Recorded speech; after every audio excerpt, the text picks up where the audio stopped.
Hello, friends. This is Dave Hurwitz, executive editor at ClassicsToday.com, here with random reviews from the Overflow room.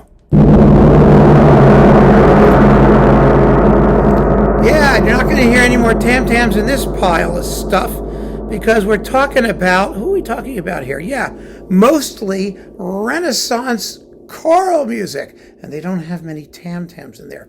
They should have. It would have made it so much more fun. But that's okay. We just have to deal with pure a cappella counterpoint in its lovely and most luminous form, because as we work backwards through the letter O, we have got Johannes Ockeghem.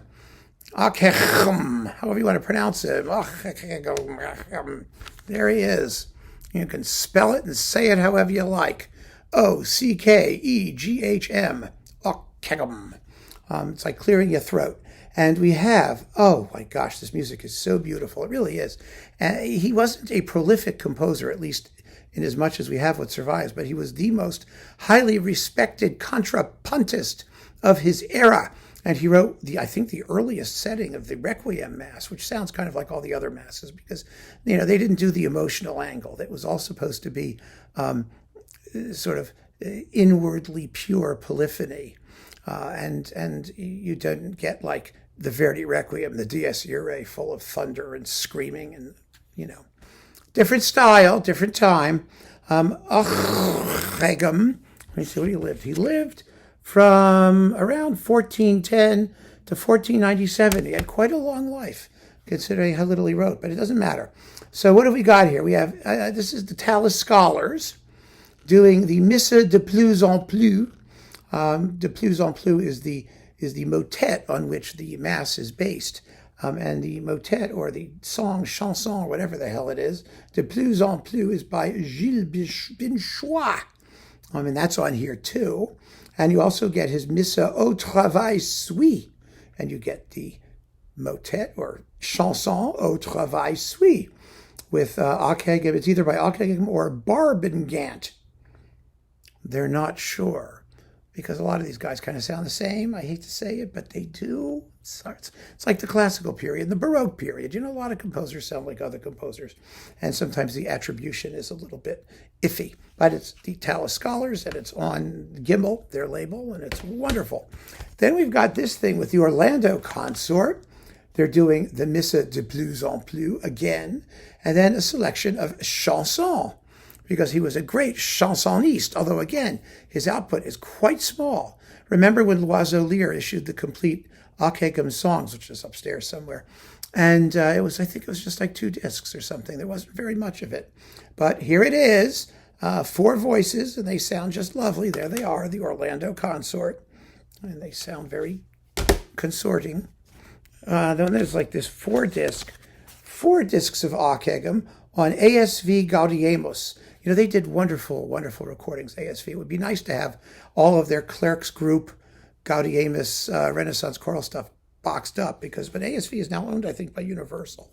So, or Decca or someone, who knows where it is now. It's impossible to tell. So we have the Missa Cuius Fistoni, Cuiusvis. Why do we even try? Why even bother pronouncing it? It was so much easier before I did videos. All I had to do was spell it on a keyboard when I could write it. I sounded so much smarter then, I think, anyway, because I didn't have to try and make a fool of myself pronouncing it. At least in that aspect, I was so multilingual. Now it's hopeless. And then we've got, Celesti Beneficium, which is attributed to Ockeghem, and the Missa Quintitoni, the Mass on the 5th tone. Well, that's easy enough. It's a G. If you're starting at C, right? Then we have another Missa de plus en plus. These are all with the Clerk's group under Edward Wickham on ASV, along with other things, stuff by Pipolare and Binchois, de plus en plus, whatever thing it is. And then Ockeghem's Credo de Village and Jacobus Barbiero, who died in 1491, but he was never born. They have no idea when. Osculetur Mei, and attributed to Ockeghem, Gaude Maria, because, Ockeghem was like was like one of those, was like Bach. You know, if you find an organ piece that's any good and you don't know who wrote it, you just say that Bach did it. Well, if you find a Renaissance choral thing that's kind of interesting and contrapuntally nifty, it's by Ockeghem. Why not? Let's just see. Oh, the Missa Mimi. Mimi. That's the do, re, mi, mi, that me. You know, it's the little motive, which is a 2-note repeated thing, on which the Mass is based. And we have the Salve Regina and some stuff by Obrecht and Busnois and Isaac and more Ockeghem. Alma Redemptoris Mater. That's a big deal. It's beautiful. 5 minutes of just total loveliness. And here it is. The Missa Prolationum. Prolationum. This is considered to be one of the great contrapuntal masterpieces in the history of human thought. And it probably is. Only I have absolutely no idea how it is. And I looked at it and I studied it and I read about it and I tried to figure out what's prolating.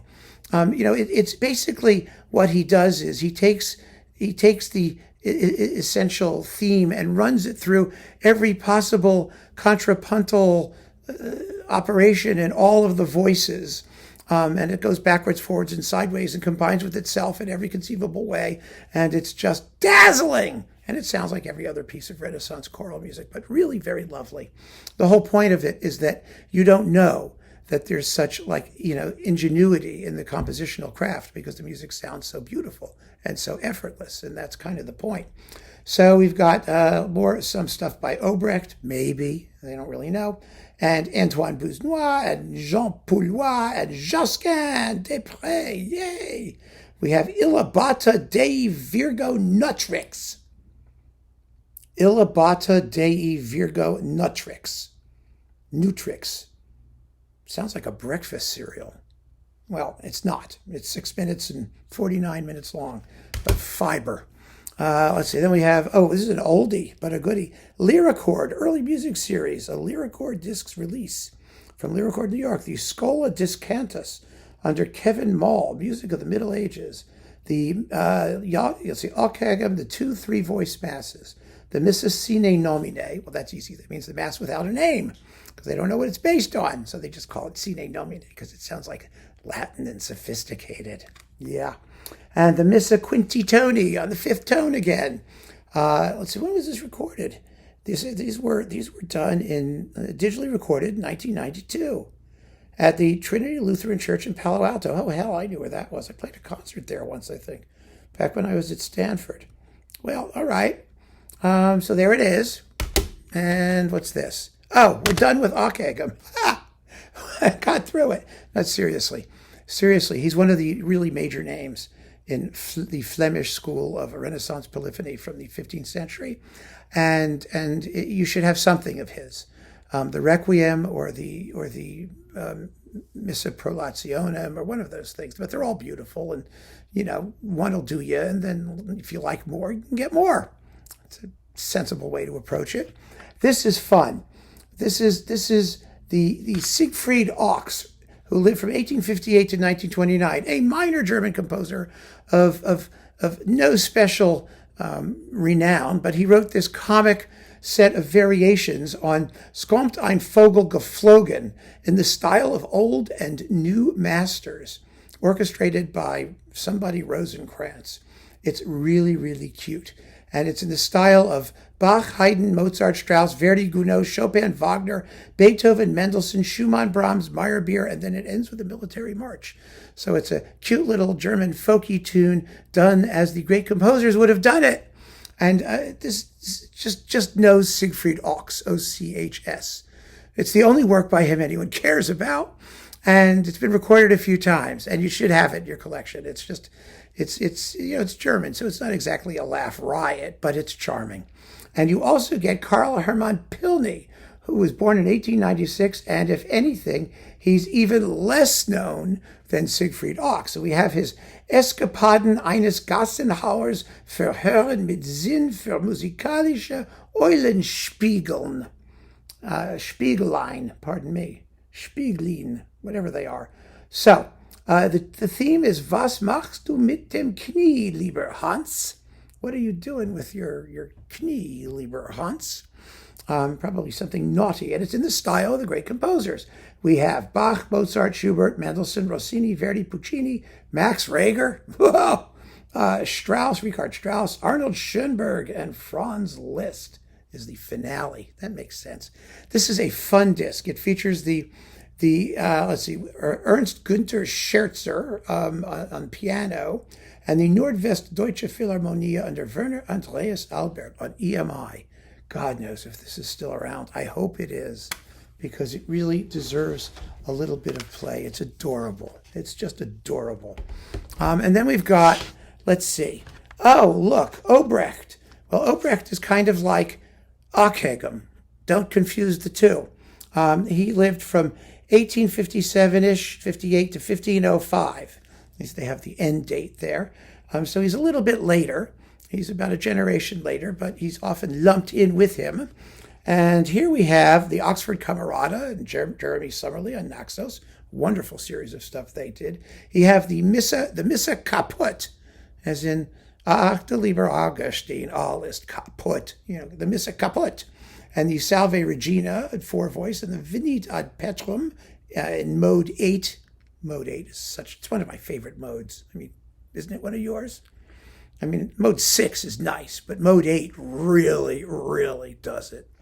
For me, anyway. And then the 6-voice Salve Regina. So that's on here. We got that one. And then there's another one of the Clerks group with Edward Wickham on ASV. The Missa Malheur me bat. Yeah, Malheur me bat. That's misfortune beats me up, slaps me, hits me. And with the Laudes Christo and Johannes Martini, who lived from 1440 to 1497-98. Some of his stuff, 4 little bits of him. And this one, more on Gimel with the Tallis Scholars, the Missa Maria Zart, which is really, really lovely. And that's all that's on here. It's a big sucker.